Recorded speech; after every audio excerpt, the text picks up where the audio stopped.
Bonjour tout le monde, donc j'espère que tout le monde va bien. Aujourd'hui, on va poursuivre le cours 2 sur l'ère des figures planes. Alors, je vais vous demander de prendre la page 54, s'il vous plaît, dans le cahier orange. Alors, on te dit détermine l'aire d'une partie ombrée. Une partie ombrée, ça veut dire l'aire d'une partie grise.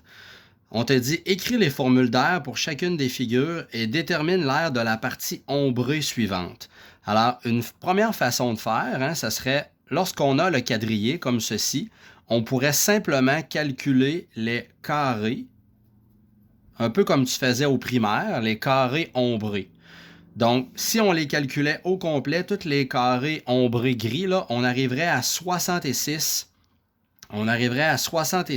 unités carrées parce que c'est des petites unités de 1 par 1 carré.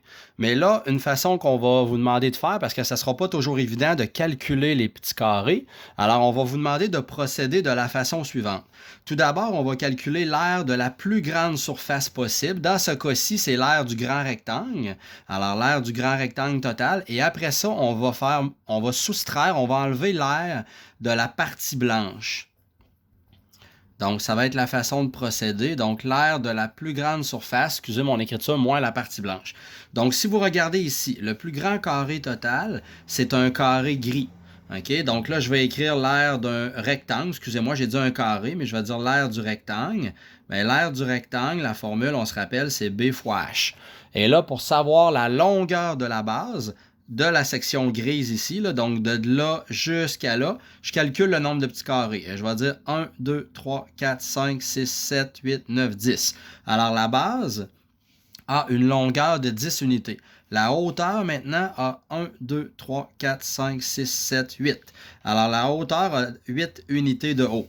Alors pour calculer l'aire du grand rectangle gris, je vais dire 10 fois 8, qui va donner 80 U au carré. U au carré veut dire unité au carré.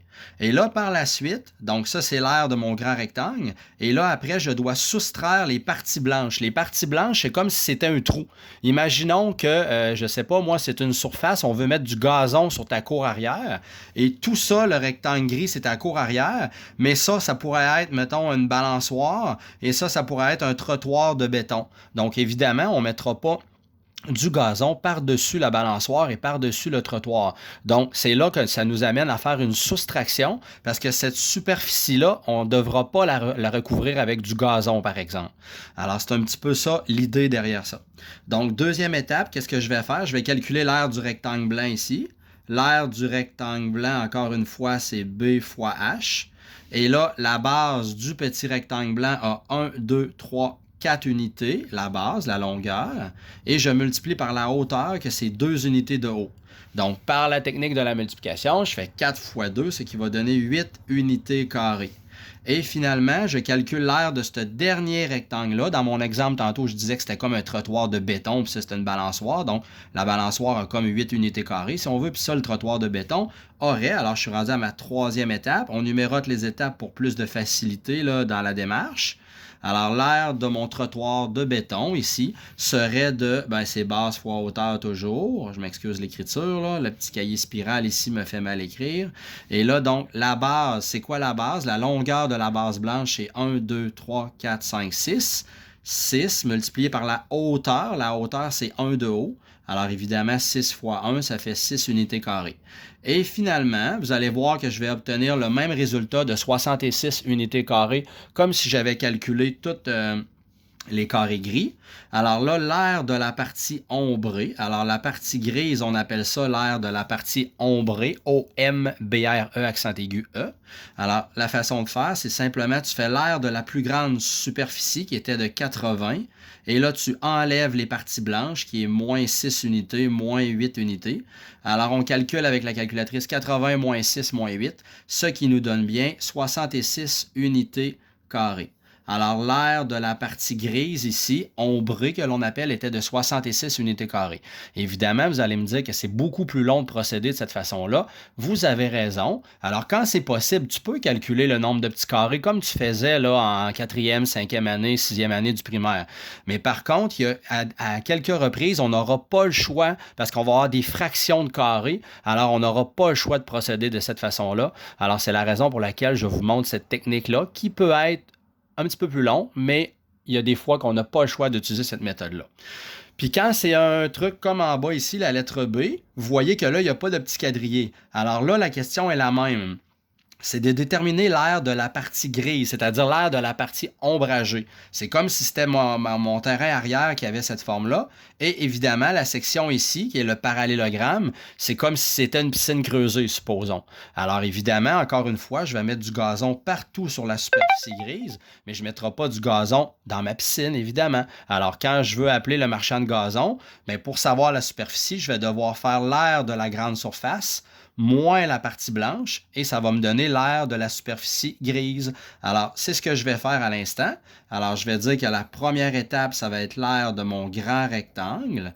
L'aire de mon grand rectangle, ça va être base fois hauteur. La longueur de la base, elle est connue, c'est 24. La hauteur, elle est de 18. Et là, je calcule avec la calculatrice. 24 fois 18, ça fait une superficie de 432 cm². Alors, on a 432 cm². Par la suite, deuxième étape, je vais calculer l'aire de ma partie blanche, c'est-à-dire l'aire de mon parallélogramme. Alors, l'aire de mon parallélogramme, je fais le petit dessin renversé. Alors, l'aire de mon parallélogramme, on l'a vu, c'était la même formule, c'est-à-dire base fois hauteur. Là, par contre, vous allez peut-être avoir besoin de coucher votre cahier pour comprendre que la base ici, c'est vraiment cette section-là, c'est-à-dire c'est vraiment ici 14, et on n'oublie pas que la base et la hauteur sont toujours perpendiculaires. Donc, la hauteur de mon parallélogramme est de 8 cm.